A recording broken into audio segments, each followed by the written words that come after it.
Bagaimana cara mandi junub yang baik Pak Ustadz? Mudah-mudahan ini anak SMP.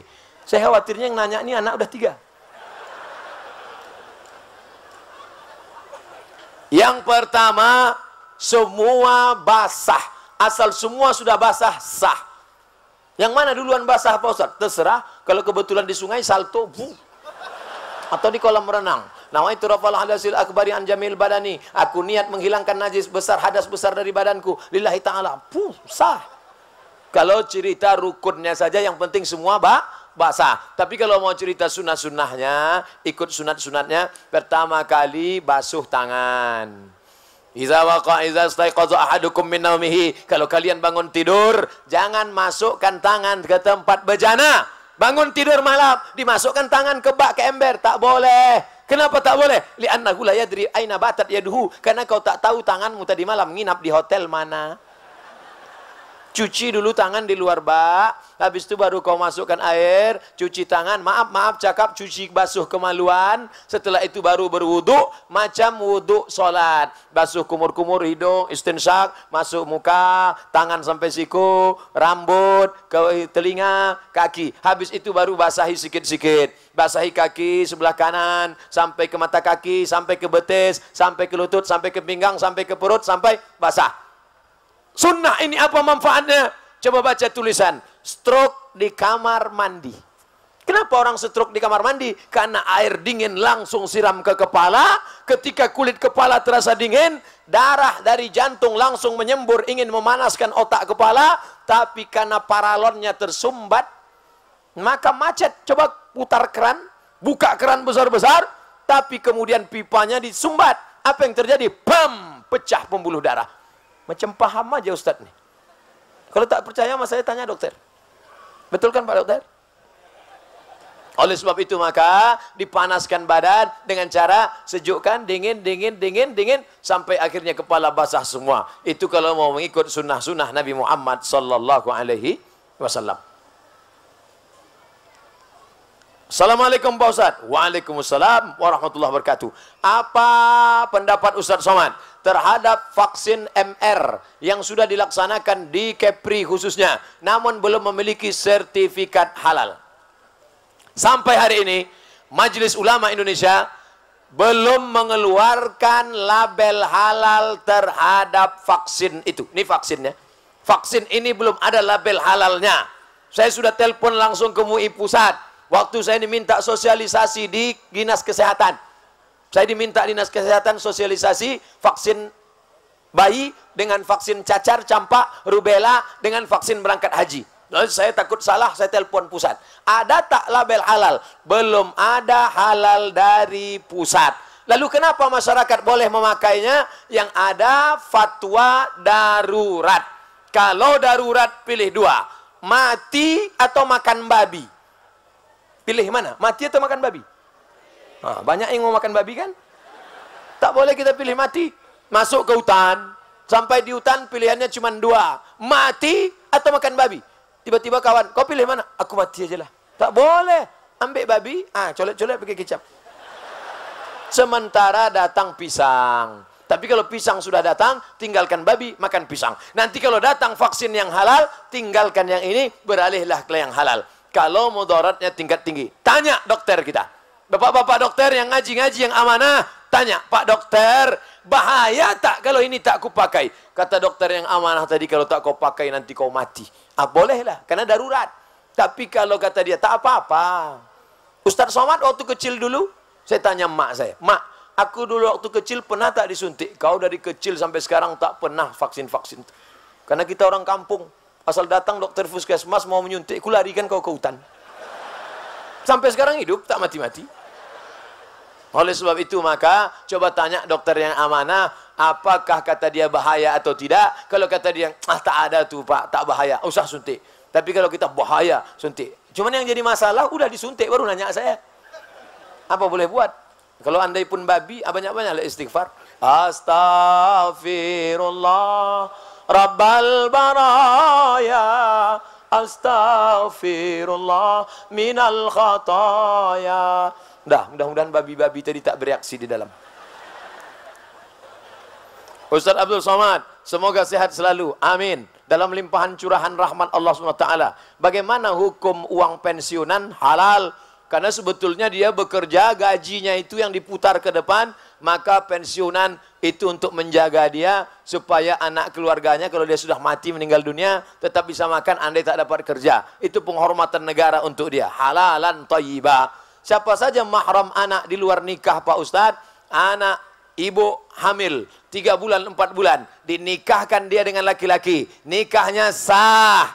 Makanya Pak Kua tak pernah bertanya, kau mau nikah? Iya. Perutmu berapa bulan isinya? Tak pernah tanya. Nikah perempuan yang dalam keadaan hamil sah. Muncul masalah 4 setelah anak lahir. Ketika anak lahir, anak tidak bisa pakai bin bapaknya.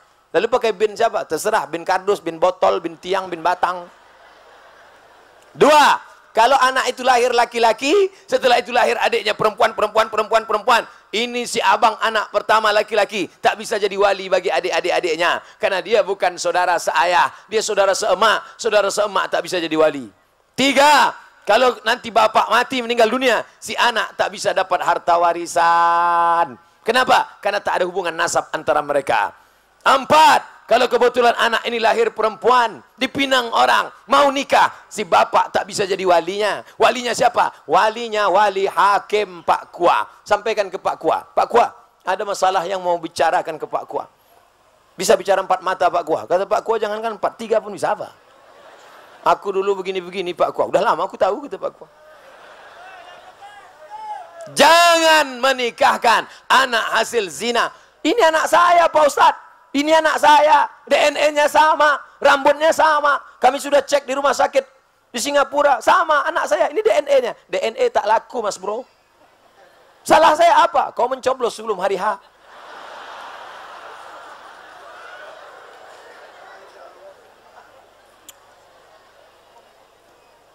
Apakah anak yang dilahirkan di luar nikah dengan ayahnya atau adik laki-lakinya termasuk mahram? Anak luar nikah, laki-laki. Lalu kemudian dengan adik-adiknya itu, saudara seibu tetap mahram. Maka dia mahram dengan saudara-saudaranya, karena dia dianggap saudara seibu. Dengan ayahnya itu bukan ayah kandungnya. Lalu apa? Tapi dia tetap tidak boleh, karena sudah menikah dengan ibunya. Dianggap semacam ayah tirinya. Dia tak ada hubungan nasab. Tapi karena menikah dengan emaknya, maka dia punya hubungan disebabkan oleh pernikahan, bukan oleh hubungan darah. Beberapa tahun yang lalu, dari Kementerian Agama telah melakukan penetapan ulang arah kiblat di seluruh Indonesia, termasuk di Tanjung Pinang. Sebagian masjid telah merubah arah kiblatnya sesuai rekomendasi dari Kemenak. Panjang betul ceritanya. Tapi ada sebagian masjid tetap bertahan dengan arah kiblat yang lama. Alasannya Kemenak menggunakan alat buatan orang kafir. Ada lagi yang beralasan kalau arah kiblatnya tidak pas betul, tidak menjadi masalah. Yang penting hatinya mengarah ke kiblat. Oh kalau gitu membelakangi kiblat aja. Mana kiblat? Ah belakang. Kau kenal nggak ada urusan? Hati. Yang penting kan hatinya. Sama macam orang-orang yang bilang, kau kenapa tak berjilbab? Yang penting hatinya berjilbab. Nanti datang orang gila tak bercelana. Kau kenapa telanjang? Yang penting hatinya pakai baju. Otak. Ini pakai otak apa otak-otak? Tidak boleh ikut itu. Karena alatnya orang kafir. Mikrofon ini siapa yang buat nih? Mikrofon yang buat orang kafir. Itu maka tulisannya on off. Seandainya orang Islam pasti tulisannya al-hayah wal maut. Ini lampu. Ini lampu ini yang buat orang kafir. Ini lampu, ini mikrofon yang buat semua. Masjid itu kubah. Kubah masjid itu dari mana? Kubah masjid itu dari Bizantium. Bizantium itu mana? Roma. Roma itu mana? Non-Muslim. Menara. Menara itu dari mana? Menara dari Mesir. Yang membuat siapa? Yang membuatnya orang Yunani. Menara diambil dari kata nar, api. Tempat api. Mana dari Islam? Islam tidak melarang menggunakan alat non-Muslim selama yang diambil maslahatnya. Tidak diambil sebagai ibadah. Kecuali yang diambil ibadahnya, ritualnya baru tak boleh. Wala ana abidu ma'abattum wala antum abiduna ma'abud lakum dinukum. Jelas? Tak juga jelas, kita ulang sekali lagi. Kami 5 bersaudara. 3 perempuan, 2 laki-laki. Iyalah, 3 tambah 2, 5. Ada peninggalan orang tua kami yang disepakati dijual seharga 1 miliar. Oh banyak tuh. 1 miliar belikan cendol, berenang kita. Belum terjual sampai sekarang. Enak tadi ceritanya di awal, ujung-ujung tak sedap. Salah seorang ingin menjual hak warisnya kepada yang lain. Pertanyaannya, bolehkah menjual hak waris tersebut? Boleh. Jadi kalau 1 miliar dibagi berapa nih Pak Ustadz? 3 perempuan, 2 laki-laki. 2 laki-laki itu kali 2, 4. 3 perempuan, 4 tambah 3 sama dengan 7. 4 tambah 3 sama dengan 7. 1 miliar bagi 7, laki-laki 2 bagian, 1 perempuan 1 bagian. Satu yang perempuan ini sedang susah. Kujuallah bagian itu ke engkau. Boleh. Dijualnya bagiannya kepada saudaranya tadi, maka nanti pas dijual, dia tak dapat lagi karena sudah mengambil duluan. Jelas? Saya sering menonton YouTube Pak Ustadz, alhamdulillah. Mengenai pertanyaan dari jamaah hasil bunga bank, tegas Pak Ustadz mengatakan bunga bank itu haram. Sekarang ini ada beberapa perusahaan pihak ketiga, jangan ada orang ketiga di antara kita, yang bekerja sama dengan pihak bank konvensional dalam hal pengelolaan anjungan tunai mandiri ATM. Tugas pihak ketiga, pengisian uang, perbaikan, sebagainya yang berkaitan dengan kelancaran operasional. Yang ingin saya tanyakan, apakah penghasilan karyawan-karyawati pihak ketiga itu sebagai sumber mereka itu berasal termasuk haram Pak Ustadz? Mereka ini menjual jasa, tidak pihak yang berkaitan langsung. 3 yang dilaknat. Siapa yang dilaknat? Akilar riba, yang makan riba. Wa mukilahu, orang yang dikasih makan riba. Wa katibahu, penulisnya, pencatatnya. Kulluhum sawa, semuanya mereka sama statusnya. Adapun orang pegawai bank beli nasi bungkus di samping rumah makan Minang Maimbau. Tiba-tiba datang pegawai bank beli. Pak, beli nasi 10 bungkus. Apa kata penjual? Kami tak jual nasi ke engkau karena duit kau haram. Bapak jual semen, toko bangunan, datang orang beli. Pak, saya beli semen 10 sak. Apakah Bapak tanya, duit kau dari mana? Duit halal apa duit haram? Yang penting barang yang kita jual halal. Yang penting barang yang kita jual halal. Nah, ini menjual jasa. Jasa yang dia jual halal, tidak terkait langsung.